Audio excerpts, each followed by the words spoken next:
Welcome to the show. It's Joey here, and today I'm chatting with Alan Thompson. Alan was my first official PT client back in the days when I used to work the parks in the morning and then at the local Anytime Fitness during the day. This was in Surrey Hills in inner city Sydney. Now, Alan was the owner of a small cafe that I used to go to all the time. The place was called Bang Bang, and it was at the top of Reservoir Street in Surrey Hills, for those that know the area, and it made the most epic breakfasts around. We got to know each other through the cafe, and after some time, he actually came and started training with me down at the gym there. Alan had a past life that I was completely unaware of at the time. He had spent the better part of 3 decades traveling the world as a DJ and was actually one of the few people responsible for the birth of house music and electronic music generally worldwide. He held residencies in numerous famous clubs in many parts of the world. To name a few, he had residencies in Ibiza and London, and he played a stint of about 13 years for Ministry of Sound. Now, he's a humble man and he's not prone to telling stories about himself. So having him on the show today and being able to explore this story with him was a real treat for me. I'm sure it will be for you too. I really hope you enjoy the journey. Now, side note, the Jungle Alliance website is now live. You can find information there about how we are uniting world-class gym owners and coaches, as well as access various articles and courses for anyone in the fitness game. Check it out at junglealliance.com. And if there's anything that we can help you with, please go ahead and leave us a message on the page. Now, onto the show. Please enjoy today's epic chat with Alan Thompson.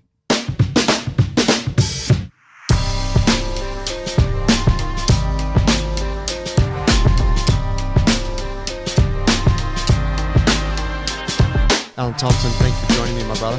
Hey, Joey. How are you doing, my brother? Mate, I'm good. Yeah, really Sweet, good. Sweet. You know, Friday afternoon at the gym. And all that. It's Good to see you, brother. Thanks, man. Yeah. Yeah. Loving the gym space too. Wow. Yeah, it's come a long way, How huh? things have changed, eh? Yeah. For the better, I must say. And congratulations. They're awesome space. Thanks, man. Yeah. Did you... Yeah, what do you remember of the old gym, the one that was down the road? Oh dear. I remember trying to climb up the rope and not doing a very good job of it. That's what I remember. But I also do remember my first experience on the rings. Oh, yeah? Which you taught me there back in the day. Yes. So that was always a very good memory of mine of the old gym. I'm getting my first, I'm trying to remember what the position is called, cat? Skin the cat? That's it. Where you go up, legs go through. That's right. Yeah. And yeah, I mean, I'm not as involved with the rings as much as I was back then, but I occasionally get them out. I mean, actually, funny enough, last year when we went into lockdown, I got them out. Right on. Went over to the park, popped them over some branches. Yeah. Off I go. Yes, got the blisters in my hand. Nice. I forgot about that. Oh, damn, I didn't bring any chalk. Never mind, it'll be all right. And then lo and behold, yeah, blisters. Yeah, they're the kind of tool, like, when you don't have anything else, if you know a little bit about what to do with them, 100%. they're awesome. Yeah. Could you still remember, like, did you still have enough of an arsenal to make it a workout? Yeah, 100%. You know, whether you're doing bicep curls. Yep, absolutely. But mostly probably a lot of back work more than anything. All the pulling variations and stuff. 100%. Yeah. Yeah. Yeah. But again, you know, especially during lockdown, is that making use of what you have available.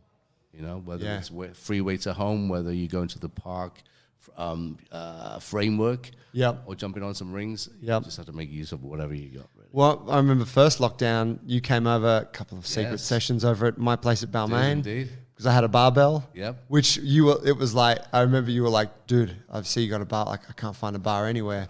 Can I come and use your barbell? Like, yeah, let's do some squats. Desperate measures. Yeah. But, you know, having that available at your doorstep is just amazing. It is cool.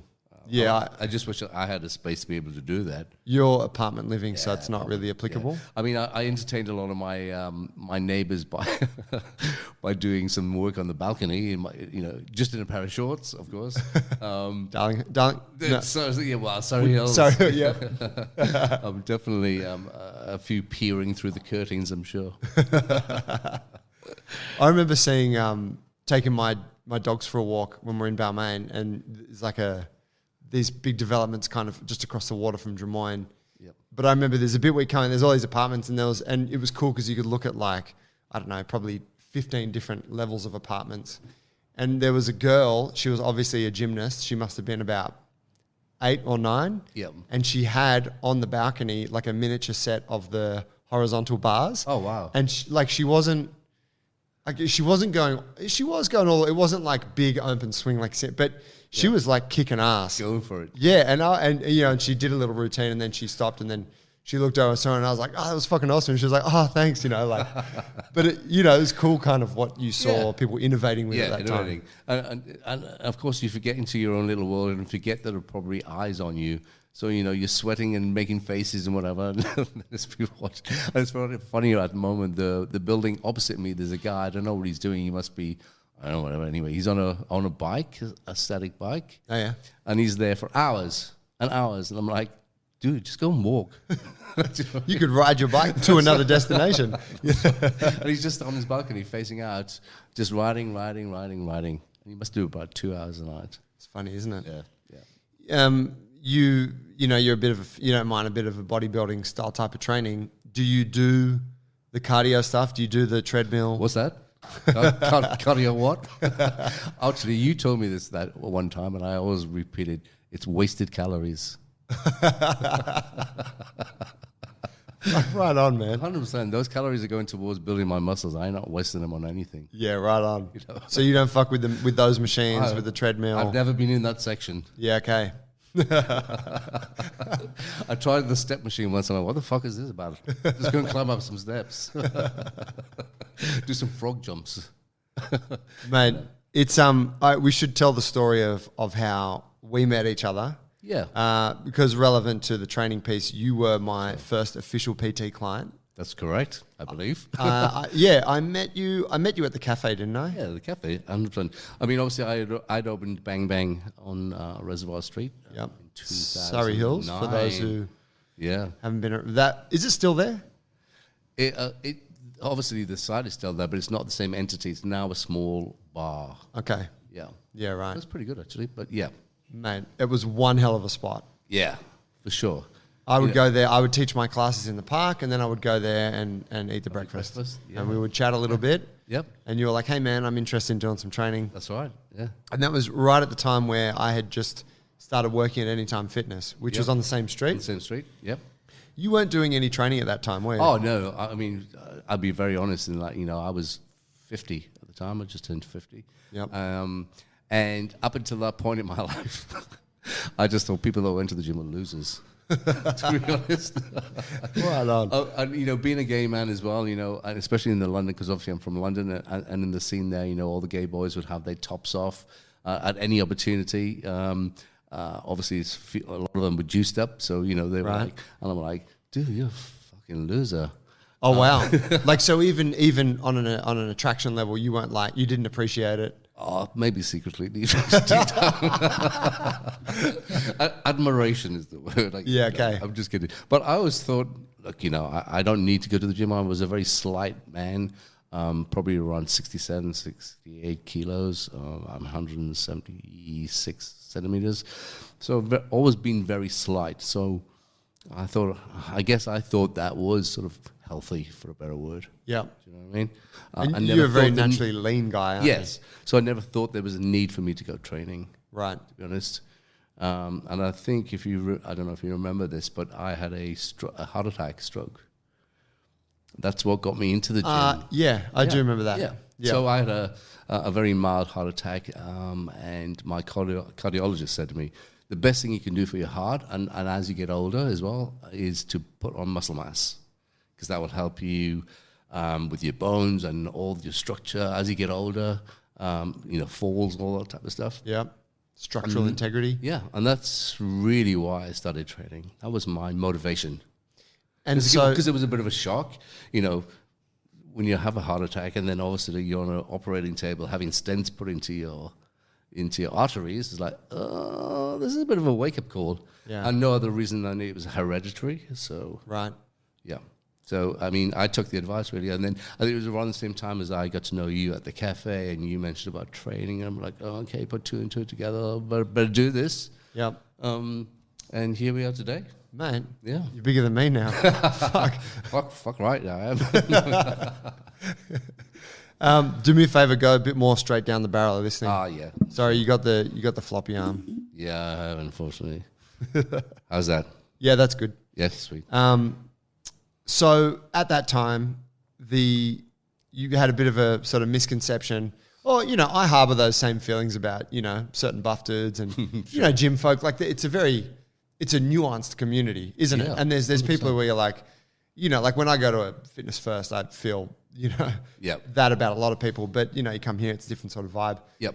But did you immediately view the training thing differently because of that experience? Or were you just like, okay, fuck, I got to do this, even though I don't necessarily want to?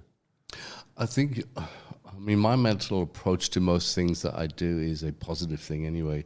And realizing that, this is going to change my life, it's going to give me longevity of life, better quality of life, I guess, than what I was searching for at the time. And I think you helped me develop I'd say natural, but at that age, it's pretty late in my life, but a natural, what's the word? I'm looking for your attention to training. Right, like an awareness? Yeah, I guess. And I think probably starting off with you and learning all about training and strength and form and all that sort of stuff, give me the correct starting blocks, I guess, to my path of training. It's beautiful, man. No, 100%. It's funny. I think if I'd gone on my own and tried to do it, I probably wouldn't have lasted as long. Yeah, right. And you set me up from day one with correct form, and setting goals, achievable goals, and all that type of stuff, nutrition, all that sort of stuff. As best I could. I think I look back at that time for me as a coach, and I was very green. I had strong beliefs, and I was onto some good stuff. But I also, I was also very limited in my view. Sure. And I remember seeing you develop into, like, you were becoming your own coach. Sure. And you would say to me, you would like, should I stick around and do some extra work? Like, should I do more? And I was like, no. Like, what we just did in that hour is plenty. Yeah. And you were like, but I feel like I could just do some more sets. And I'm like, no, it's good, man. We did. I'd still do them. Yeah, and you would do them, and I realized, I was like, Alan is like totally, like, he's on his own path now. Like, he's empowered and he's into it. Yeah. And I probably, like, subconsciously tried to, like, hold you back a little bit at first, and then I realized, and I'm like, no, let this thing happen. Yeah. So I look back at that and I'm like, man, you ran with the ball. Oh yeah, I did. I taught you a couple of key lessons, but really, like, yeah. Oh look, I put a lot of time and effort into finding out things and about, research, all that type of stuff, and I did a lot of reading and videos and yeah. 100%. Your nutrition was more on point than mine was. Yeah. Well, I guess being a little bit of a foodie. That goes a long way. Hey, I'm from Sydney. I'm a foodie too, yeah, man. Of course you are. Avocado and toast, right? And acai bowls. But I guess more to the point, my lifestyle up until then was pretty good with food. I'm not being an angel or a god here, and I'm like, yeah, dude, I eat my thing. But I don't eat sweets, lollies. I don't drink soda, and I make all my dishes. I make food. I don't eat fast food, the last time I had McDonald's when I was drunk in Queensland about 10 years ago. Right on. So, gives you an idea of my lifestyle, I suppose, my lifestyle choices. Yeah. At least. Yeah, and you don't drink alcohol, do you? No. Yeah. Again, no other reason not to be a martyr or anything is that I don't like being drunk. I don't like the feeling. Yeah, right. I can speak freely on this podcast, I'm sure. Absolutely. Happily to take a kilo of cocaine. But a beer is a different story. Right. Yeah. A beer is a different story. Oh, yuck. Yeah. Toxic. Still these days? The cocaine? Yeah. Not these days. I can't afford it. Yeah. No, I'm joking. No, only because I guess because I'm not involved in the music clubbing scene anymore. Yeah. Obviously, the temptation when you're amongst it all the time is greater. Yeah. These days, I don't really go out. Well, I don't go clubbing, put it that way. I'd rather go out and have a nice dinner. Yeah, well, I guess whether you're doing some drugs or you're drinking, there's a price to pay, isn't there, for That's right. engaging in that life? Oh, 100%. Whether it is literally the price or the feeling the next day. do you think that, and obviously we're going to get to that, momentarily, but do you feel like your sort of interest in physical development and health and all those things has come about from what your life was like as a younger man?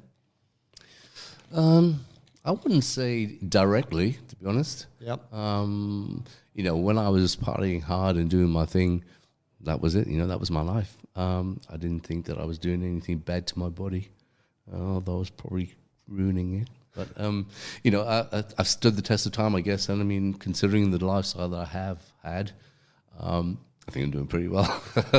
I'm still here, put it that way. Damn right. How old are you now? 59. Right on, man. Yeah. So, the big 60 next. Yeah. I mean, they're all the big one. When I'm going to be 40 in a couple of years. It's, I guess from my point of view, it's it's going down that path of age and stuff. I just see it as a number for the start. I don't concede to the you're 59, so you should be doing this, wearing this, doing that. I think you're as young as what you feel yourself. The only thing that I do these days in my life is I try to dress appropriately, and most of the time it's in black. One, it's easier to pull things out of the wardrobe, and secondly, there's nothing worse, and this is my own opinion, there's nothing worse than seeing an old guy who's trying to be young. With the flashy Versace glasses, the collared shirt. Oh, 100%. The spray painted hair. Or the other one. The other one is like, you go to the beach and they still got their 90s board shorts on. Do you know what I mean? Yeah. So it's like, move with the times, but be appropriate. Yep. And that's what I suppose I try to do. Okay. Yeah, a little bit of discretion. Yeah, totally. Yep. Totally. Yeah. So tell me about the music career. This is the side of Alan and we were talking before the show, and you said yourself, you're like, we've never spoken a lot about it. No. And you said, earlier, you're like, I've never really seen why other people, or understood why other people would be interested in it. Yep. But and I'm like, I think people would be interested. Yeah. Tell me how you got started as a DJ. Sure. I guess, going back to what you just said there about what I don't think people will find it interesting, because it is my life, I guess. And I've lived it to the max, and I've enjoyed every moment of it, And DJing and music has played about 30 years of my life, has been a part of it. If not longer, actually. Let me think, it's 22, yeah. Oh my God, actually longer. Yeah, When did you start? I guess I start around 1989, that is. Right on. Probably a little bit, not long after you were born. Yep. Yep, exactly. 6 years. I was the same age as your godson. That's kind of weird. Puts things into perspective, doesn't it? And I guess, I don't know if you've heard of the Summer of Love, if that's ever a thing for you. Yeah. So basically the Summer of Love was the hippie thing? Well, no, the house thing. A house thing, okay. Yeah, so 1988 was when house music first appeared in the UK, along with ecstasy. Oh, wow. So my summer of 88 was spent going to illegal warehouse parties and popping pills and having the time of my life. Right on. At the time, I was working in menswear retail, so really, really boring. Working 5 days a week and doing some couple of bar jobs on the side to make a bit of extra money. But come the weekend, it was literally clubbing for 72 hours. And basically, a couple of the American DJs had come over to do some of the festivals, and I was transpired by the music, firstly by the music because of the drugs I was taking, but also the sound, this new sound of house music. Up until that point, I was only exposed, I guess, to pop music and soul and R&B and that type of stuff.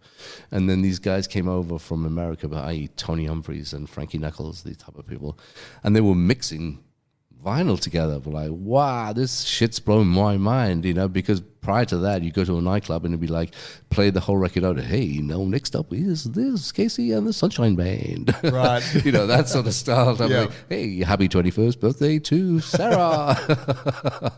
And that's what nightclubs were. Yep. So to have these guys come from America with this new sound and also these skills I mean, now when I look back at it, the skills weren't that great, but they were what they called back then blending tracks together. Right. And that was the journey that was going on. So I was sort of inspired by that, really. I'm like, okay, I want to do that. And it wasn't because, and certainly in the last 20 years, people have I have to be careful what I say. People want to be DJs for the wrong reason. They want to be famous. And this is an easy avenue to do that. While it used to be, it's not so much these days because there are too many of them. But for me, it was never, ever about that. It was about the music and actually just being up there and entertaining the crowd and them enjoying the music. That's what it was all about for me. And that's why I became a DJ, because I was just literally overwhelmed by what was going on with the sound, with the drugs, with the mixing. What the fuck is the mixing going on? And, you know, I would spend hours just standing beside the DJ booth watching what these guys were doing. I'm like, what are they, how did they do this? I want to know how they do this. Saved up my money, bought decks, bought a mixer. Of course, let's remember here, it's 1989, no internet. Right. No technology, no podcasts, no social media, nothing. So I was self-taught, you know, obviously because what we call beat matching is a technical skill that's not used anymore because it's all digital. But, you know, I spent hours just watching these guys going, what are they doing? Okay, let me go home to my new shiny decks and okay, let me try that. Oh, it's crash bang walla, what the fuck? I have no idea. So it took me probably 3 to 6 months before I really honed in on that skill. And I would spend hours and hours and hours and hours, you know, in the bedroom, literally in my bedroom, practicing, trying to work things out, figuring out what key changes were, what BPMs were, how do I approach these turntables where the record's going round and round and round? How do I make that match up with this one over here? And what are the tools I have available to be able to do that? So that was a huge learning curve for me. And you're at the club, peering into the DJ booth. Yep. Trying to catch a glimpse of how they're doing it and then trying to replicate. Yep, basically. Man. And I mean... Because obviously there's no manuals, there's no... at that time as well... No books on it? No books. There was no even industry magazines. You know, now you can get a book, How to DJ 101. Yeah. You know, I mean, you could just pop on the internet and go, okay, how do I be a DJ in 3 steps? Yeah. You know? There's a masterclass out there. Right. Yeah. Yeah, totally. Man, and were you, what age were you, like, were you a teenager living at home with your parents? Were you living by yourself? 27. Okay. At 89, 26. 26. Yeah. I was already left home in a small Welsh town called Swansea. Moved to London to the big bright lights. Yep. I'd been in London for I was 89, so 7 years by then. 7 years by then. Obviously had a full-time job in menswear, like I said. Doing 3-4 bar jobs a week to pay for my vinyl addiction as it came and my cocaine addiction. Well, actually, ecstasy at that time, it wasn't. I hadn't progressed to the white powder by then. Where did the ecstasy come? Was that made in? Is that Europe or like where did that come from? Holland, I guess. Most of Holland, Belgium. Okay, those sort of places. And at the time, it was £20 a pop. But was that expensive back then? That's when we had the good shit. You know, when you guys don't know what it's like. That's right. When it actually was MDMA, you know, right? What I mean? You know, clean would last for 20 hours. You'd only need one a night. That type of thing. I guess also it's about your body's tolerance of it as well. You know, it's a new thing. So yeah. God, it's been a long time since I've took some ecstasy. Man, that must So when that hit the party scene, were people doing, like, people smoking weed, or was it just really alcohol? Alcohol, yeah. There was no other kinds of substances being used? Not really. I mean, poppers, amyl nitrate, that would have been in the... Poppers? Yeah, amyl nitrate.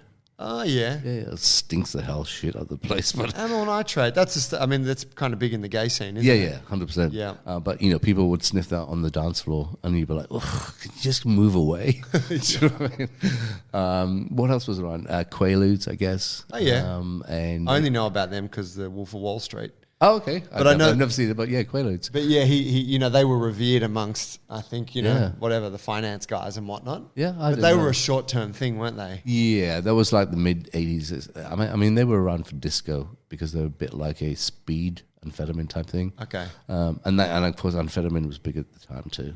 Speed was, Yeah, right. yeah, before ecstasy came along, Okay. I guess.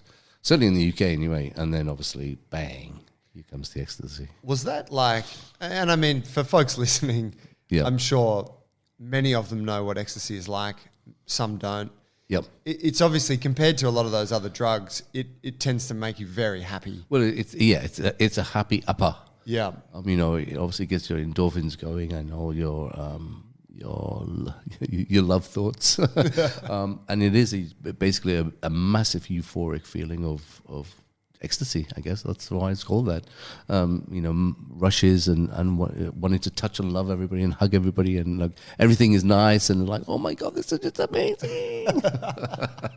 And then combined in a dark, sweaty nightclub with 2,000 other people on the same thing, and the music pumping through the speakers. Then close your eyes, and then your mind just wanders off to the beats, and yeah.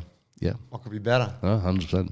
That must have been that must have just revolutionized the nightlife. Like it must have Completely. Yeah. I mean, that was the turning point into what we know as house music and clubbing today, I guess.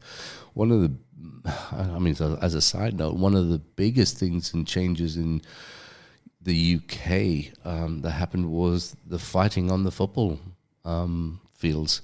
Up until that point, hooliganism was rife amongst soccer and the soccer fans, and the rival between certain teams, Celtic and Rangers, for instance, Manchester United and Liverpool, Yeah. They would fight on the terraces. The stadiums had barriers up against at the front so that the fans wouldn't mix with each other. And, when they came from the stations, they were escorted by police because they had to separate all the fans. Then ecstasy came along. Lo and behold, it literally stopped all that. Really? Yeah, 100%. Within 6 months of ecstasy arriving in the UK, the numbers of fights for a barrel wood or incidents at football stadiums literally vanished. Holy shit. Yeah, that was the biggest impact it had on the social side of the UK. Which is in such contrast to the effects of alcohol, isn't it? Yeah, exactly. Where people get boozed and they just love fighting. Yeah, and again, it's going back to that euphoric feeling of ecstasy, and it just literally changed the landscape. I can imagine that. Like two rival groups of football hooligans all of a sudden just making out with each other. Basically. Like, we lost. Oh, never mind. Next time. Yeah, let me give you a hug. Yeah. And it still happens today. I mean, the UK doesn't really have any of that previous culture. Does it not? No. Yeah, right. Not to that degree. I think it's because, the people that have come through after that, that's what they lead by example, don't they? What's been from previous. Yeah. Yeah. So it was very interesting. So tell me about so you went from this 27-year-old guy going home, trying to learn the techniques. Yep. How did you go from there to becoming, to getting your first gigs? I guess, give it a little backstory, I guess. A nightclub opened in London called Trade, Trade. It was the first after-hours club that was licensed in the UK. So it opened at 3 a.m. in the morning and then closed at 12 midday. So it was a long session. Up until that point, there hadn't been any after-hours clubs. So I started going to Trade on its first night, actually, and it became an institution for me. And you'll get to hear why in a moment. But I started, I built up the confidence, I guess, to make mixtapes. For those young people that don't know what a mixtape is, a cassette. Like a playlist on a plastic box. Yeah, totally. So I started to make mixtapes and give them out to all the friends. And the other thing, I guess, is that when you went clubbing in the late 80s, all of a sudden everybody in the club is your friend. Because you're all on the same drugs and you're all like hugging each other, and it's amazing. I still to this day have probably my closest 5 friends I met at Trade in 1990, whatever. Wow. Yeah. So I made very close friends at Trade, And I was starting to give out cassettes and getting the confidence of putting these mixes together. I'd spent all week putting them together, learning the mixing points and everything. And then basically I'd put my number on them and they were being copied. People were starting to copy them and giving them to their other friends and stuff, you know. And before you know it, one of these cassettes was being played at a after party on the Sunday afternoon. And the promoter from Trade was at the party. I was like, who's this dude? Who's this music? So he took the cassette, and lo and behold, a few weeks later, I actually got a call from him. We didn't have mobile phones back then. So I had put my landline, as it was, number on the cassette, and I got a call literally out of the blue. Hey, is this Alan Thompson? I'm like, yep. He's like, this is Lawrence from Trade. I was like, what the fuck? And he's like, listen, you know, I was at a party the other week. I managed to get hold of one of your cassettes. Really love your sound. How would you like to do a test run at the club one night? I mean, it was not something that I'd planned to happen or that I was aspiring to. I was just playing my music and doing my shit and having a fun time doing it. Yeah. And then basically we had arranged to play at a one-off special party that he was holding, a warehouse party, separate from Trade, because he did other parties as well. So I did the opening set for that night, for this long weekend party. And basically he got such a... And on the night, I was playing for the first 2 hours. They asked me to extend an hour into that, so I did. Because the set was going well. It was going really well, and the club was a vibe and everything. And we didn't really have set times those days. We were like, okay, you go on now, and you go on, whatever. And then it went really, really well. You know, obviously I came off, and he was like, oh, man, that was awesome. I loved it. Look at the people and all that. I was like, oh, okay, cool. Yeah, cool. Thanks. And then it was actually about 2 weeks later before he called me back. And he just said, look, you know, we have a spot coming up at Trade that we need to fill. One of the regular DJs is not working out, and we want to replace them. Would you be interested? I was like, yeah, let's give it a go. And I'll never forget it, because obviously Trade for me at that time, it had been open about a year. And even in that year, you know, it'd become my life. It'd become my church on a Sunday morning, I guess. You know, it was like everything in the week led up to going to Trade and meeting with all my friends and taking ecstasy and enjoy the music. And then, so, you know, to be asked to play, that was just a dream come true that I hadn't dreamt. Does that make sense? Because I wasn't chasing it. It just came to me. Yep. So, yeah, I did my first set at Trade. It would have been... I think it was September 1991, something like that. And lo and behold, I was a resident DJ there for, ended up being 13 years. Wow. Yep. Man. 13 years. So obviously the first night went really, really well. I was a nervous wreck, mind you. I hadn't taken any drugs because I wasn't going to do that. And, you know, and playing vinyl is a very different thing to playing digital or CDs and everything. So, you know, you can fuck up really, really easy, and it's very clear through the speakers if you do fuck up. Because it's all live, it's all live, you know, the slight touch of the deck. Or don't forget, you know, every deck, it's mechanical, so they're not the decks I have at home. So I don't know what the feel of them is. The mixer is different, you know. I don't know what the levels are, and all that stuff comes in with experience as you broaden your range, I guess. But I did it. I passed the test, I guess, and literally within, I think, about 3 days, like Tuesday or Wednesday after that gig, he was like, "Man, you got the job. So you start next week." And yeah, as I said, the rest is history. 13 years later, you know, there were a lot of ups and downs in that 13 years, a lot of changes, a lot of musical changes. My career, you know, spiraled upwards from there. I mean, Trade was always my base residency, and I owe a lot to Lawrence for giving me the opportunity. But, you know, you make your own paths as well. I'm a great believer in that. People might open the door, but you have to walk through it. Absolutely. Yeah, and I guess from there, you know, I started to get bookings at other clubs, and then I got an agent, then I gave up my full-time job, decided to become a DJ full-time purely because of the amount of work I was being offered. Yeah. What does a residency look like? Is it once a week, you play at this time, everyone knows to come see you on a Sunday morning at 5 a.m. That's whatever. right. Yeah. So one of the unique things about Trade that set it apart from other clubs in London and around the world, I guess, is that we didn't have guest DJs or headliners. We had 5 DJs. They played every week the same time. Right. Occasionally, maybe somebody might be away, so we would extend the set wherever. So there wasn't really any hierarchy in that because we were all treated the same, we were all paid the same. And also because the club would be completely at capacity within 30 minutes of opening the door, it was never really, oh, that's just the warm-up set or that's the main set. We were all as equally important in creating the night as each other. And one of the things that made it work was that us 5 DJs worked together as a team to create the musical journey throughout the night. We all had our own distinctive sound, but it all blended in well with each other to create the whole thing.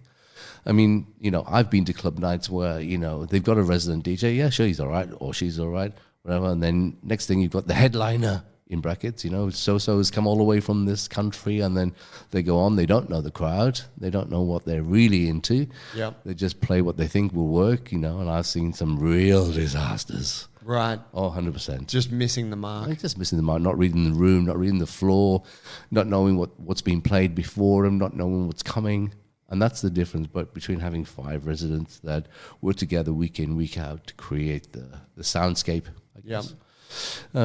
And funny enough, I will name names, we did have one particular international DJ that just begged and begged and begged because Trade at its peak, and it hit its peak very quickly in 1992, was considered one of the best clubs in the world.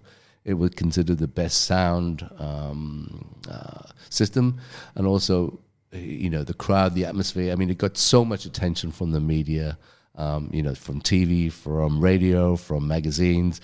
It was a members club only, so you had to be a member to get in there. And cool. And to become a member, you had to be recommended by a member. Oh, wow. Yeah. So it was pretty exclusive. Yeah, that's quite unique, isn't it? And, it would probably hold about 2,500 people.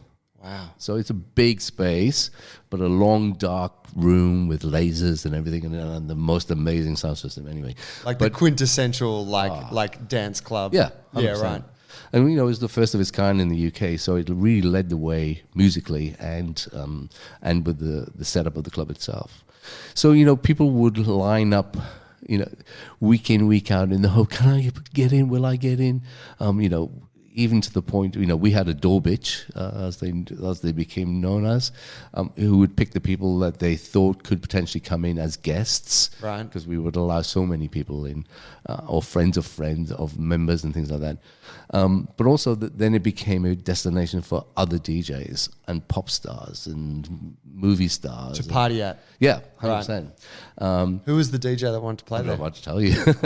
Oh, yes. David Morales. Actually. Okay. So, I mean, he's a pretty household name. So David was insistent that, I want to play. And his management dealt with Lawrence, the thing. And in the end, Lawrence giving, okay, it's David Morales. Let's give him a go. Literally within 20 minutes, he was booed off. Oh, wow. Yeah. I mean, that's how musically integrity of the punters, for a better word, was, they know they shit. I mean, even, I've made mistakes mixing, whatever, and you can hear, on the dance floor, oh, he's made a mistake. Do you know what I mean? Yeah. And then you just put your hand up and go, yeah, thanks, guys. Yep. But, you built up a relationship with them. So right. they knew you, and they wouldn't take no shit. I've put a track on thinking, oh yeah, this will work, and they're going, boo, take it off, Alan. Whatever. So they were the integrity of the crowd was really kept you on your toes. Right. But if you had that rapport with them, yeah, I mean, you could afford to for sure, you have to negotiate it. Yeah, and also you have to take risk or chances, and yeah, they'll let you know if they like it or not. What did David Morales do in 20 minutes that they hated? I mean, it would have been I guess the choice of music. The fact that it was another DJ, that's one. Right, he was already on the chopping board. Where the fuck is the regular DJ? Yeah. Where's Alan or Malcolm or Steve or the other guys that were the other resident DJs? Obviously, they're crossed arms in the dance floor. Like, okay, so what are you going to do? Yeah. Do you know what I mean? And I think from the outset, they just weren't having it. They were like, nah, we don't want no guest DJ. I mean, they dictated a lot. The dance floor dictated a lot.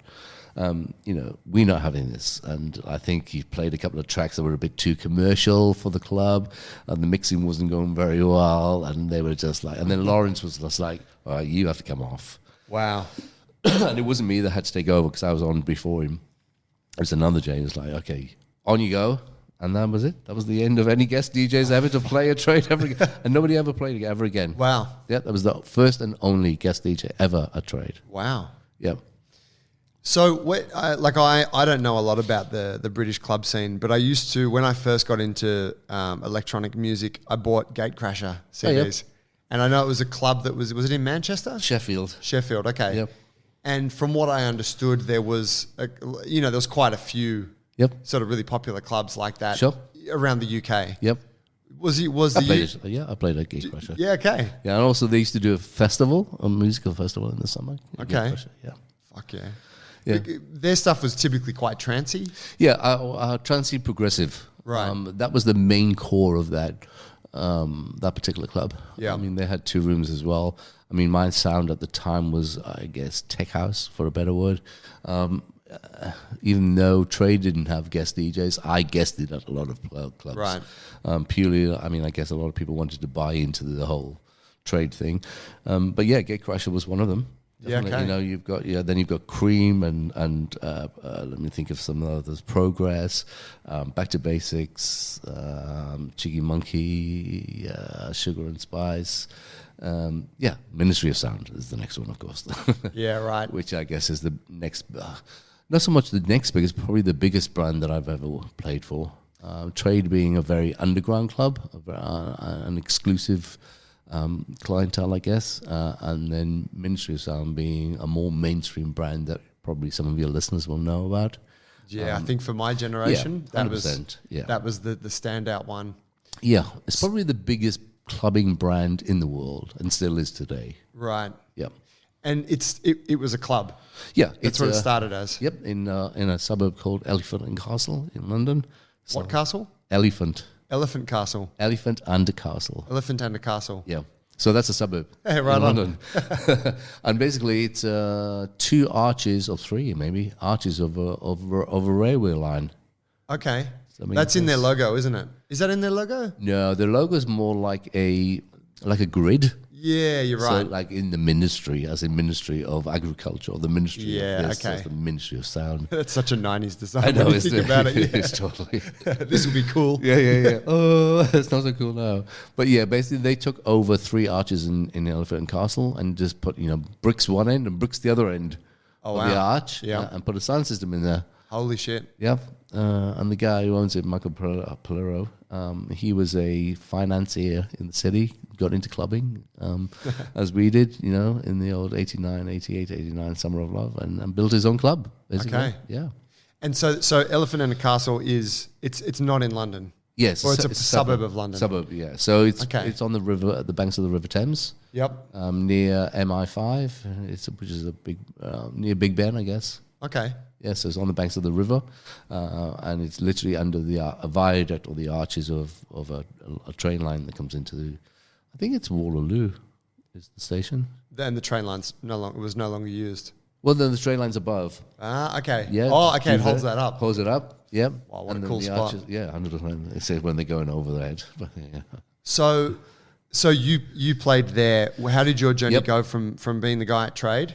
Yeah. You started to play at other clubs. Yep. I started to, I suppose, gain a reputation in the music industry of a particular sound that I played in a particular style.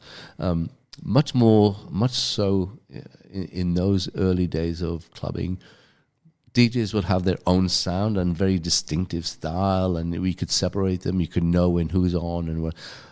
I hate to say this, but in these days, it could be the same person all night for you all know, because they're all pretty much the same. Right. They're all playing the same music from the same websites and in the same manner. Yeah. The music has changed a lot in the way it's been produced and to identify. Anyway, that's another story, I guess. Is that part of, because there's like a formula that's crowd pleasing, Yep. so you just stick to the formula? Yeah, well, and also the music has been produced in a formula as well. Whereas the early days of house music, producers were experimenting. Yeah. So they were all doing different things at different levels and different. Now it's all very formulated. Right. I say all, the majority, because there's still people out there making decent music. Yep. And experimenting, pushing the boundaries. 100%. Yeah. People that are coming through, I don't want to do what these guys are doing. I'm doing something else. So there will always be change. There will always be people that are innovative. But a lot of music these days is very homogenized. Yeah, in my opinion. Yeah, would make sense. Yeah. Just before you go on to the playing in other places, tell us what house music is. House music. Well, I guess it's a form of. I mean, it came from. I'll give you a bit of backstory, I guess. It came from a club in Chicago called the Warehouse. So Frankie Knuckles was the resident DJ there. I mean, the Warehouse had opened in like 1981, 82. So they were playing soul, R&B, and disco. But Frankie started to create this sound. He was producing and stuff, so he started to put these old disco tracks and soul tracks together and then sampling them and was using reel-to-reel. You know what reel-to-reel is? Like connecting two different tapes? Yeah, basically. Right. So, he was doing all that sort of stuff and going into the studio and doing his own mixes so that he could play. So that's where the term house came from, because it was the style of music that Frankie Knuckles played. For instance, then, we've got garage music. Okay. Garage. Garage. Oh, sorry. It's my English accent. No. Garage. I know it is. No, you said it Aussie style. I know it is garage. Garage. Because from what I can tell, it's only Brits that listen to it. Garage. Well, it's a genre of music in itself. Right. Certainly back in the early days. And that came from Paradise Garage. Okay, which is a nightclub. Which is a nightclub in New York. Okay. And the resident DJ was Larry Levan. Okay. So these are historically the pioneers of the early sound of those two genres. They were the two, I guess, spearheading that sound. So right. We had house in one side, and then we had garage the other side. Garage was basically more of a soulful vocal sound, and then what came in very early was acid. Acid came out of, I guess, Washington for more anything, but it was more about a record label called Acid Tracks, right? Which was created, and they were using a 909 drum sound and fucking it up, and that's where you go like acid. Okay. So that sort of didn't last that long, really, about 5 years. Bit too fringy. Yeah, I was just really full on.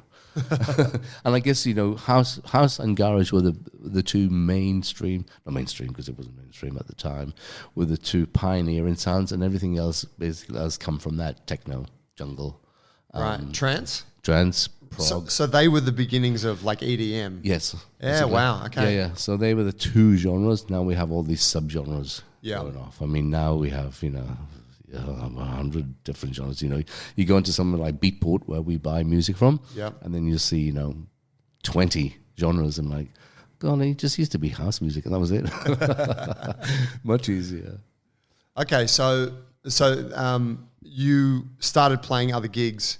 Yeah. How did you expand out from? As I said, I guess people were getting interested in what I'm doing, and there was a bit of attention on me and the club, of course. There's no denying that the attention was on Trade and the DJs. And I started to get invited to play at other clubs. That was growing and growing and growing, so it got to a point where I had to give up my job full time, and then I took on an agent, basically. So you had to give up a full-time gig at Trade? No, my full-time job.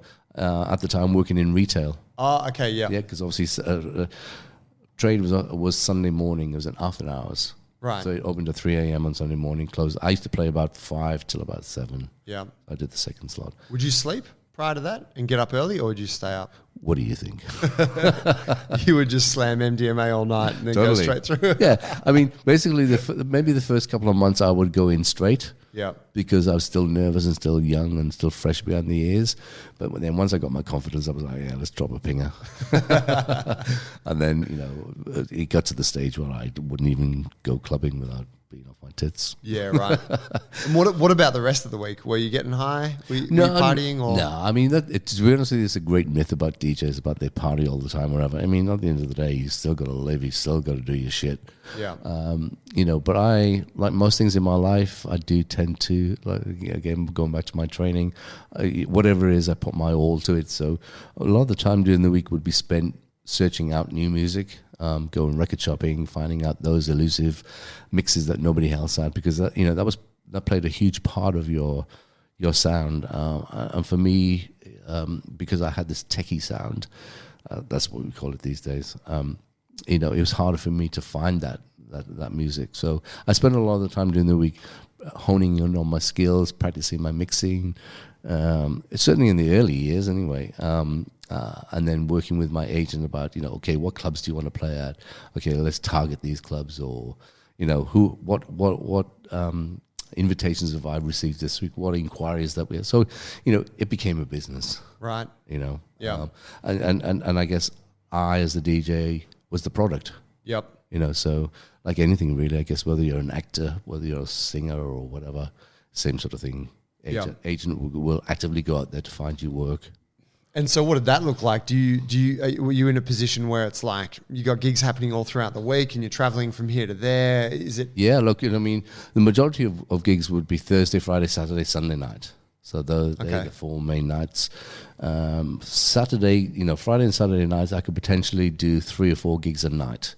I mean, obviously the UK is not that big. Wow. So you could drive up and down the motorways. I could go to, say, for instance, Birmingham, and then go over to Manchester, then go over to Leeds, and then come back down to Trade. Fuck. And then on Sunday night, Be high while you're driving? I had a driver. Right on.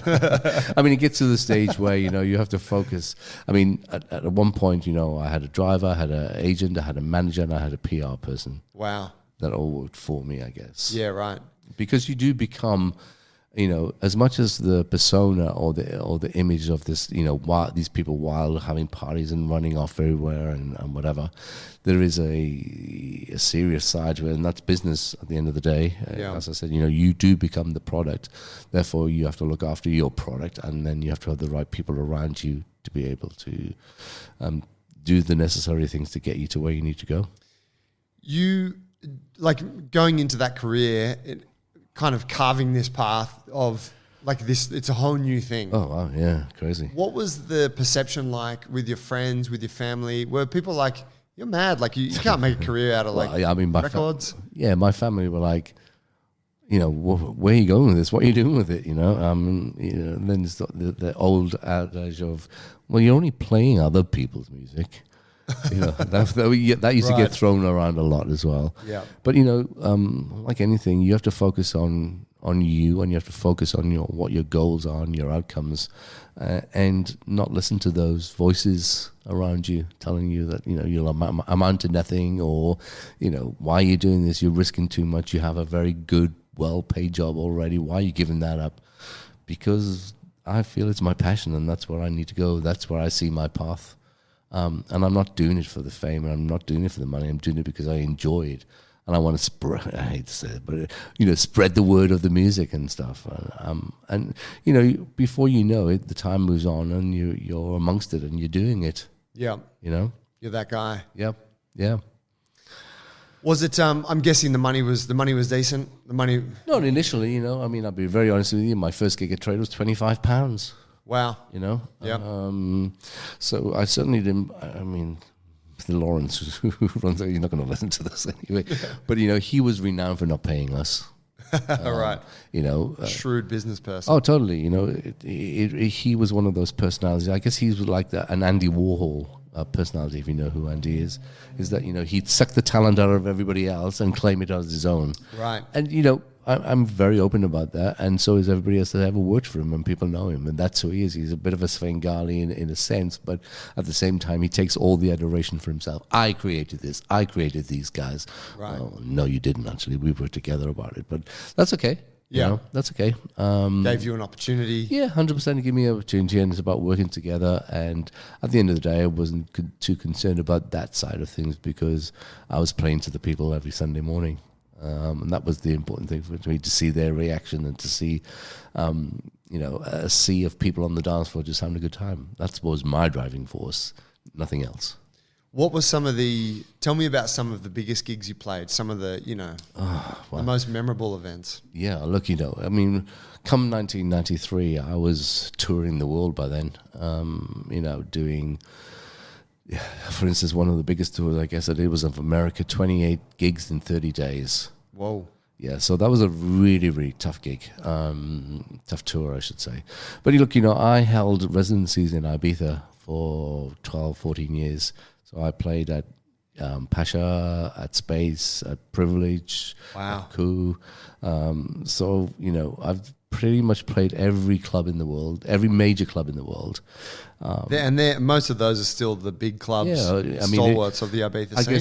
I guess if you know your club, and then if I say Twilo in New York, you know exactly what I would mean, or Limelight in New York, or if I said Zouk in Singapore, or if I said Agia in Tokyo, you would know, these are the pinnacles. They are the number one clubs in those cities around the world. Right. And, without sounding a bit too up my own ass, I've played every single one of them on a very regular basis. Two biggest gigs I've ever played at, it was, I guess one of them is in Beijing Stadium to like 50,000 people. Wow. But the biggest was Love Parade, which is Berlin. Yep. So playing to over 500,000 people in the streets. Wow. And you can't see from any direction at all other than people, and it doesn't matter where you look.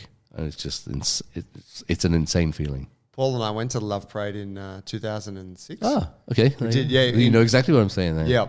I think it was great. It was great. It was actually too packed.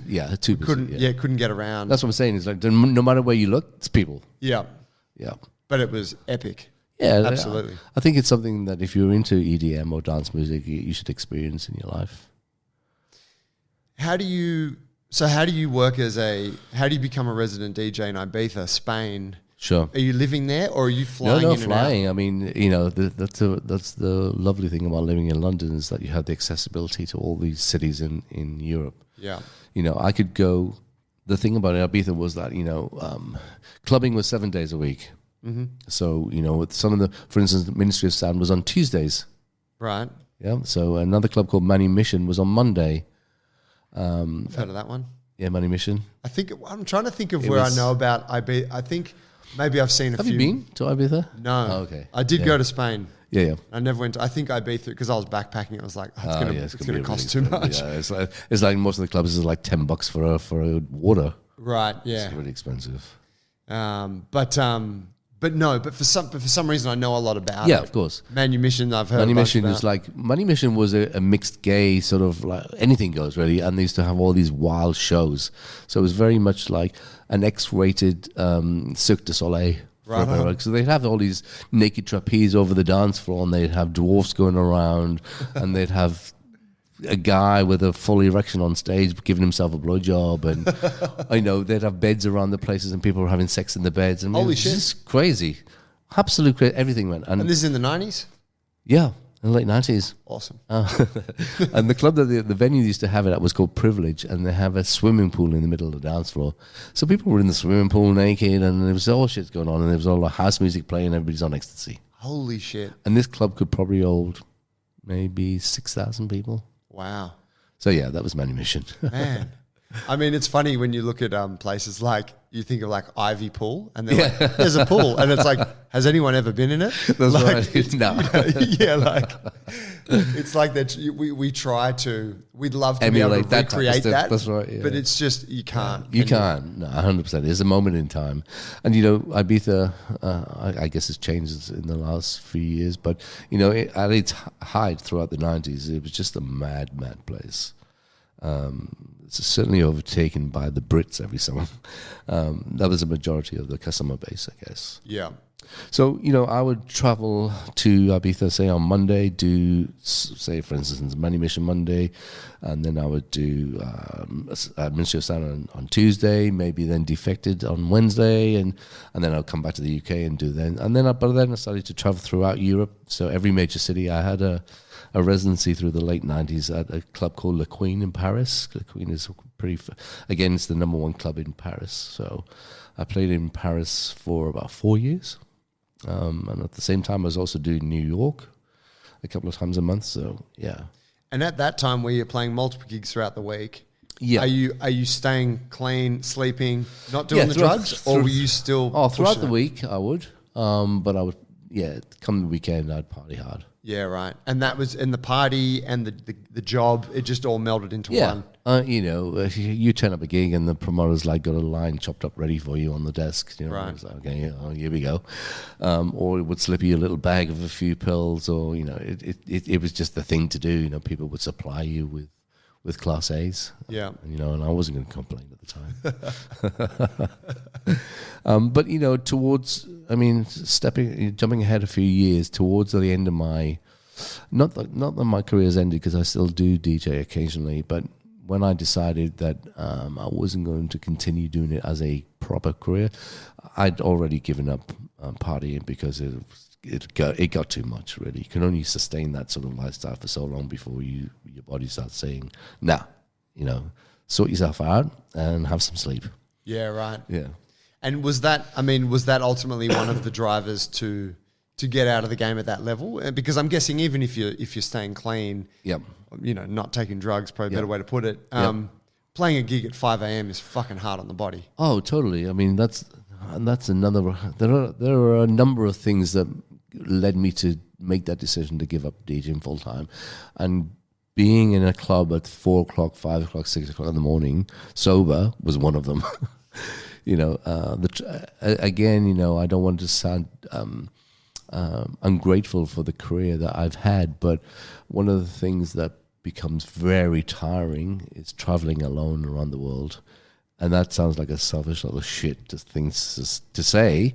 But, after 15 years or 16, 17 years by then, having to get on another fucking aeroplane and staying in another hotel by myself, and then waiting to go to the gig, and then doing the gig, and then having to perform, because you do perform. It doesn't matter what anybody says. You have to switch on, and then do the whole thing in reverse, and then go to the next city, and it becomes very tiring. Believe me. Yeah, I don't think anyone would hold that against you. I mean, could you even hold down a relationship during that time? Or were you? I did. Yeah, I did. Yeah, right. Yeah. My partner at the time, we had been together. Well, we were together in total of 14 years. Supported me absolutely throughout the whole thing. Didn't travel with me, but certainly supported me throughout the whole time. Right on. And it was tough on the relationship at times, because obviously you're not around for certain things, social events, going out with friends at the weekend and catching up and that, because they're the times that I might have to work. So I did miss out on a lot as well. I missed out on a lot of social events in my life, even close friends' weddings. You know what I mean? It's like, I'm sorry, I've got a gig that's been booked in for months and I can't cancel it. So yeah, but yeah, it's. I had a fun time too. I have no regrets about my DJ career in that sense. And I got to see the world. I'm very grateful for that. I got to see it. I got to meet a lot of people.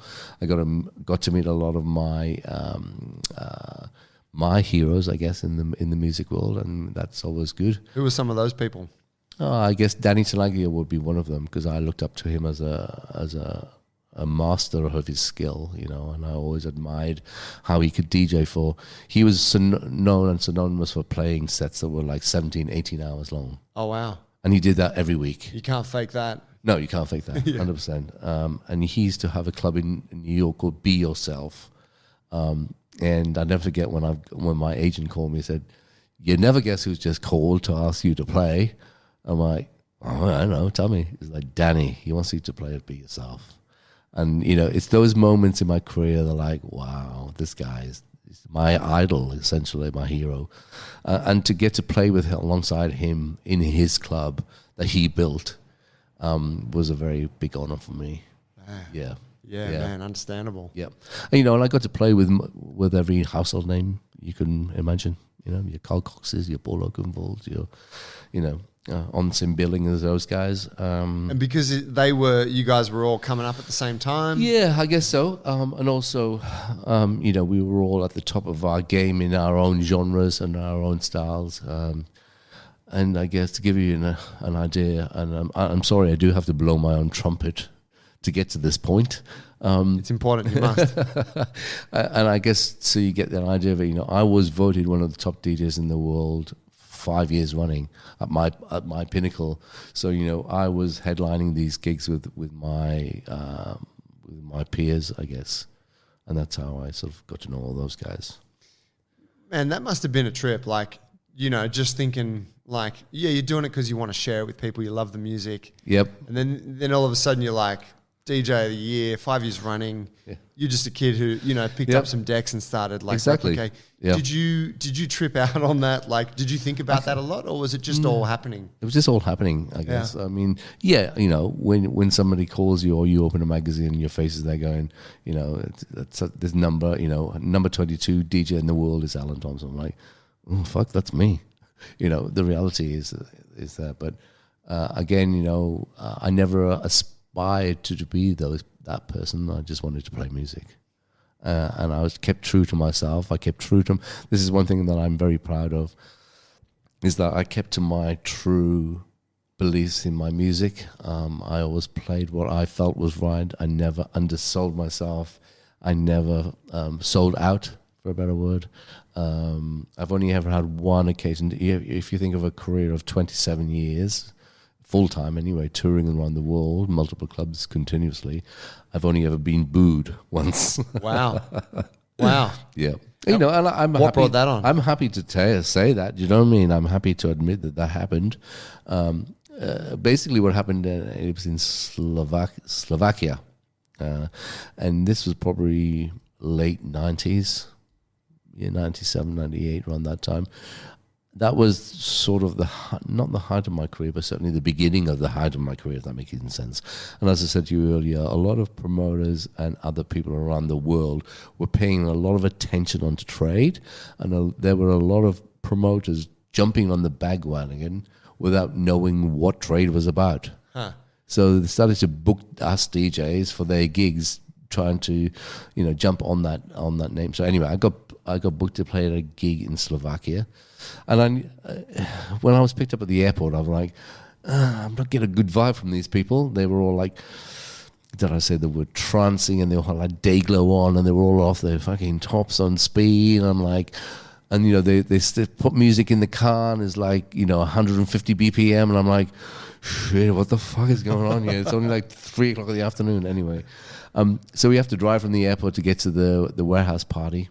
And obviously trying to chat to them at the time, and I'm like, so what sort of music do you play? And they're like, yeah, man, we play Belgium, sort of like hard step and stuff. I'm like, uh-oh.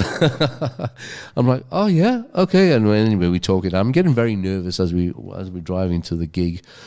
As we're approaching the field, because it's a big, basically it was like an aircraft carrier building. You could see the light in the distance and all that sort of stuff. And as we get close, I can hear the music, and it's just going. It literally is like a what do you call the drill hammers? I mean, like a jackhammer or something. Like a jackhammer. I'm like, what the fuck? And I said to the dude, is this the sort of a thing you're expecting me to play? And he was like, yeah, man. I'm like, dude, you got the complete wrong guy. So we get to the gig, and I'm standing on the side of the stage, and literally this gabba. Do you know what gabba is? Yeah. I mean, it literally is Belgium, Holland, sort of like 150, 160 BPM. I played 125, just to give you an idea. Right. So, this is just way beyond my range. So I said to the guy, look, this isn't going to work. I'm telling you now, in my experience, if you put me on that stage, this is not going to work. And he was like, no, they know who you are. Oh, okay. Up I get on the stage. Of course, they in those days, in those type of raves, they would they would stop the DJ before and make the announcement. So they'd announce me on. And I'm going through my vinyl, as I was at the time, thinking, what the fuck am I going to play? What the fuck am I going to play? And then, I'd put a piece of vinyl on, I'd pitch it up as fast as I could. Literally within 3 tracks, I'm like, whoa, get off. And then the next thing, bottles become at the stage. And shit. And then I just walked off. Basically, I'm like, I'm not taking any more risks. There are bottles being thrown at me, and I said to the guy, I told you this was going to happen. I mean, I know I'm experienced enough to know that my music that you've booked me for is not appropriate for your party, and that's the end of the thing. Take me to the airport, hotel as it was, and that's what happened. That is the worst gig of my life. Yeah, right. Yeah, man, that must, I mean, especially knowing that this is going to flop and just flag it. And it still make me get on stage. Yeah. In front of maybe 15, 20,000 people. Yeah. Yep. But, brutal. you've got to take the bad with the good.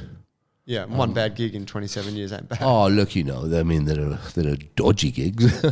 And, I've turned up to gigs that, might be half capacity, whatever. I mean, but hey, it is what it is. These things happen, but for the majority of my career, they've been pretty good. What would be were they all legal sort of sanctioned events, or were there like some fringe stuff happening back then? In the early days, there would have been I played at illegal warehouse parties. I mean, they were very synonymous with the early days of house music in the UK. Something that I didn't get to play it too much, but certainly I went to was the M25 raves, and they were all illegal. They were basically warehouses in like industrial parks that somebody would hire for the weekend, put a sound system in there and charge £20 to get in. Right. And you just hope that the police didn't turn up, and shut you down. And I had definitely been to parties and played at parties where the police have shut them down. Was there any legal risk for you in those situations? No, not for me. I mean, because obviously you're not the promoter. It's the promoter who would have probably scarpered about an hour ago anyway. Yeah. You know what I mean? Just has taken all the money off the punters and just pissed off. Yeah. But, the main thing for me was making sure I got paid before I went on the stage. Yeah. Yeah. Did you have a last sort of big gig where you knew this will be my last residency? No. Or Well, I guess I did in the UK because when I left the UK to come to Australia in 2004, I guess that was really was the height of my career, and everybody thought I was absolutely crazy to move to Australia because I had such prestigious residencies. I was working all over the world, but without going into too much detail, personally, it was the thing for me to do. I just had to get away from London for a couple of reasons. Yeah, right. And as I said, I won't go into them too much because they are personal. But yeah, I was given the opportunity to come to the big island by a guy called Justin Hems, and I'm sure might have heard of him. Yeah, might have heard of him. I'd been on tour in Australia in 2003. He'd heard me play, and then, as you know, well, some of you will know that he owned a nightclub called Tank, which is now Mr. Wong's in Sydney. Tiora's sister used to work the bar at Tank. Oh, really? Well, there you go. Yeah. For some fun times, right? Yep. Actually, yeah, she trains here, Rashida. Not right now, but... Oh, sweet. Yeah. So I was actually brought here by Justin Hems. He offered me a sponsorship. So would you like to come to Sydney, be our resident DJ at Tank, do musical director for some of the venues?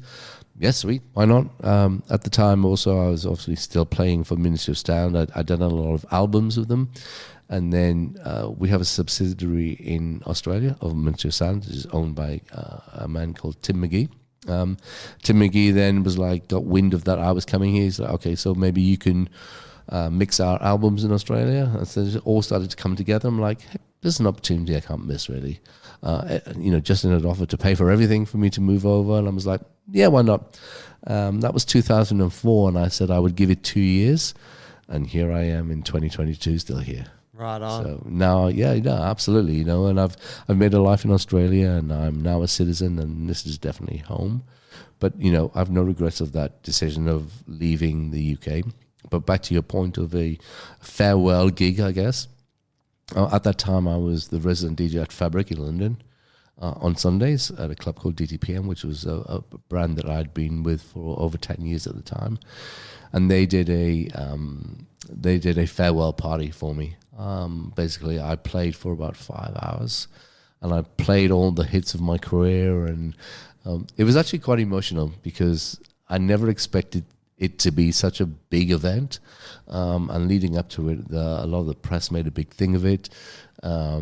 People were buying tickets on the black market, and there was a queue around the building. I mean, even when I turned up, I'd been DJing at that point for 14 years, I guess. So, to see these people turn out because I'm just moving to Australia and they're coming to say farewell and whatever. And I remember the promoter stopped, and this is not something that happens other than the gig in Slovakia, I guess, but the promoter came out and stopped the music before I went on, made a big announcement, turned all the lights off, and then just said, it's time to hand over to Alan Thompson. I get very emotional because the cheer that rose from the crowd at that point was just amazing. Yeah. And I'll never forget that because it was just so emotional. And to think that they were sort of paybacking me for all the time that I've spent with them. And I did get upset at the time. It was an incredible night. That was my farewell to London, I guess. Wow. But not to my career, because then, of course, I came to Australia and continued my career here. And then how long did it last? Like, did you make a decision, like, that's it, hanging up the gloves, or has it always been something that you've kind of just kept there? Yeah, I guess I kept it there. I mean, like I said to you, there are a few factors involved in my decision making. One was my age. Two was, I'm done with going to nightclubs late at night. Three, in the sort of like mid-teens, 20s, with the lockouts in Sydney. The club scene in Australia is very, very small compared to the rest of the world. It's shit house. Yeah, it's complete shit house. So, I was getting disorientated with the clubbing scene itself. There was nowhere that I could really play what I really wanted.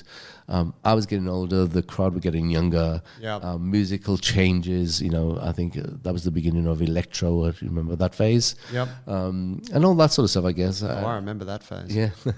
And I opened my own business of the cafes and things, and that was taking up a lot of my time. And I was just disillusioned by the whole scene. And I wasn't feeling the vibe of why I DJ anymore. I wasn't doing it to be, as I said, for the money or the fame. And certainly that was still there, but the love and the passion that I felt inside was dying, and I didn't want it to get to the point where I absolutely hated it. Yeah. Does that make any sense? Yeah. Yeah. So even to this day, I still have a great passion for music, as in club music. I still buy music. I still get excited about when I'm on Beatport and I listen to stuff. I'm playing next week at Puffed Off of the Ivy. So that'll be fun. Is it actually called Puffed Off? Yes. Right on. And obviously only... People get in the pool at that event? No, it's in the Ivy itself. Okay. Not in the pool. And then I'm playing for Vivid. Wow. For Ministry of Sound. Ministry of Sound are putting on a 3-day event. And then on a Friday, I think it's the Friday night, they're doing a 90s night, so I'm doing a full classic set. Oh, dude. Yeah. So where's that at? Where? Yeah. It's in some sort of like warehouse in the Rocks. Apparently it's a new venue there. So it's actually a proper good old warehouse party. Oh, man. Funny enough, that was announced yesterday. They're going to release some of those 90s ecstasy tablets? Let's see, eh? Going back to my roots. And then I've got a couple of gigs coming up at home and things like that. So it's really funny. Recently, I've been asked to start playing again. So wow. Let's see what happens. So, yeah, okay. So I'm getting there. And I remember, actually, funny story, Electric Gardens, maybe 3 years ago. Yeah. Paul T and myself were having the annual Jungle Brothers directors meeting at Electric Gardens, and we're there bopping around, and we're watching Nicole Modaba. Oh yeah, I think. Oh, that's right. Yeah, we're watching Nicole. She's DJing, and it's like one of the stages, and then I'm like, "Fuck, that's Alan standing behind the DJ, and you're there like part of the entourage. You're just kind of bopping around." And I remember there's like, I don't know, not thousands, but hundreds of people. Oh, yeah. And I like wave, and you're like, oh, hey. Yeah, it's doing. Well, it's funny because Nicole is a really good friend of mine. So she happened to be in town to DJ, and we used to party together in the early days. And she used to hang in the DJ booth with me at Trade, and she's from Lebanon, of course. So okay. yeah. I always thought Spanish. No, she's Lebanese. Yeah, okay. Yeah. So from Beirut, and she used to throw wild parties in Beirut, and I used to go and play there with her and stuff like that. So we go back to the early 90s.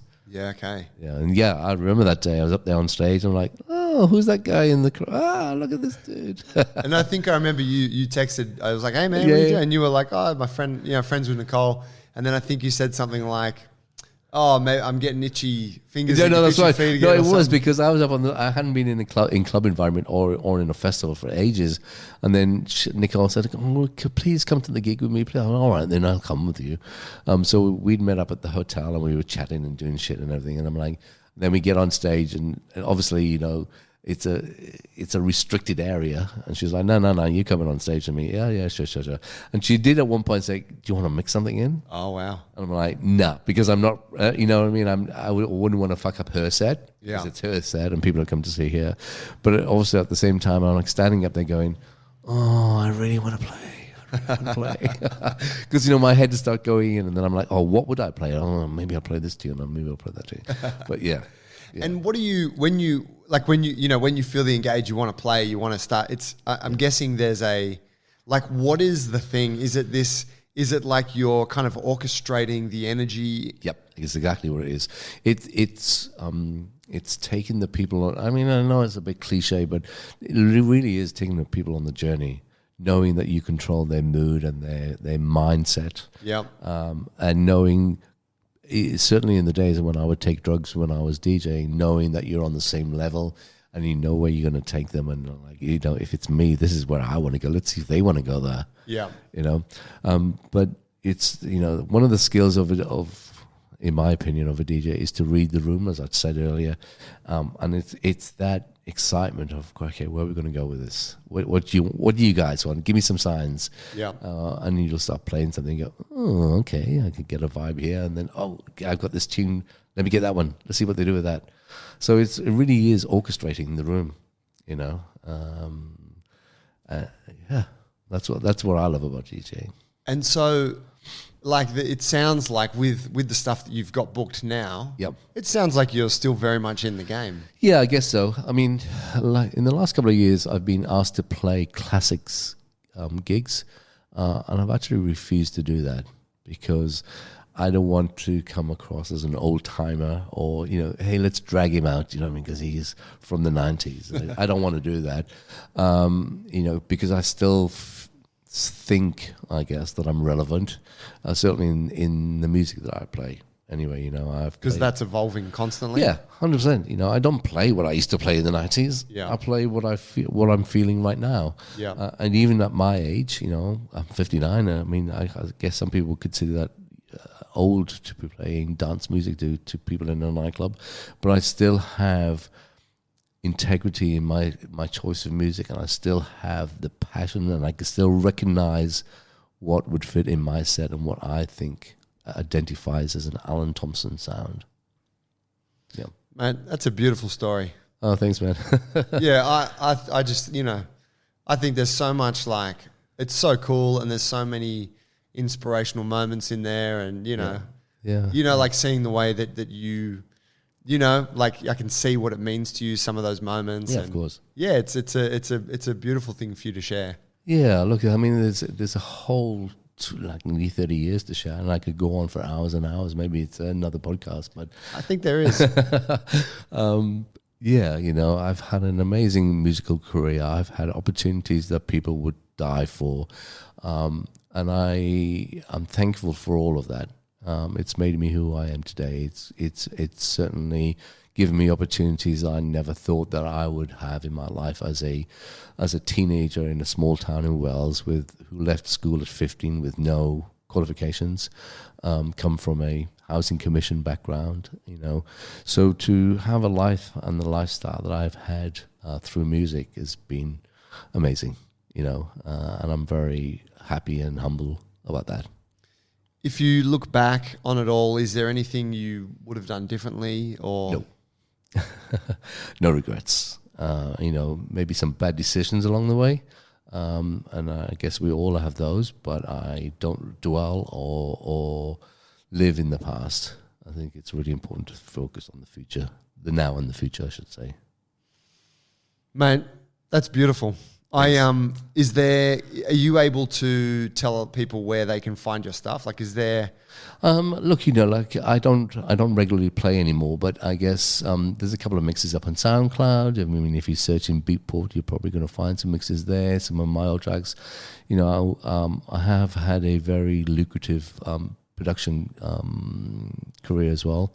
I've had nearly 40 albums and over 150 singles.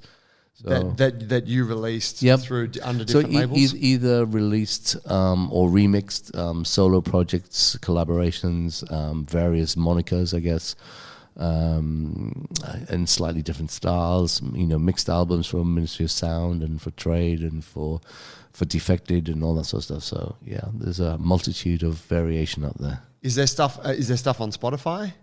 I think there is. It's not that I go looking for my own picture. I'm sure if you popped in Alan Thompson, but don't be confused, because I was telling Joey this. Don't be confused, because there's an Alan Thompson DJ from America who plays very different to what I do. Yeah, right. So, this guy's not like. But yeah, I mean, on SoundCloud, on Mixcloud, there's some old mixes on there. It's really funny actually when I talk about SoundCloud, because somebody sent me a comment on my Instagram a little while ago. And it was a mix that I made in 2001, I think it was. And this guy was like, dude, I thought this was from last week. It's so fresh. I mean, it's like, yeah. So they're That's cool. Bit timeless as well, I guess. That's what you want to hear, huh? Yep. Mate, thank you. No, thank you. It's an honor to have you here. Well, thank you for all the training tips I've had in my time. And I mean, I wouldn't be where I am today in my training life without you. So I owe you a lot. Oh, mate. Well, I think you were pivotal in my growth as well. You know, and I was your first client. You were. Yep. And I'm very proud of that. And it should be. The feeling's mutual. Thanks, buddy. I definitely think there's another chat there down the track. Yeah, I'm up for it. Cool. Guys, thank you for listening. I hope you enjoyed it. Who knows? Maybe I'll run into it at one of Alan's gigs sometime. If you enjoyed that episode, please share it with someone who you think would enjoy it too. I think it's a really cool story to share. And here's an interesting piece. If you did dig it and you want us to get Alan back on the show, let me know. You can get in touch with me at Jungle Alliance or at JB Joey. Thanks. We'll catch you guys next week. Cheers, Alan. Thank you.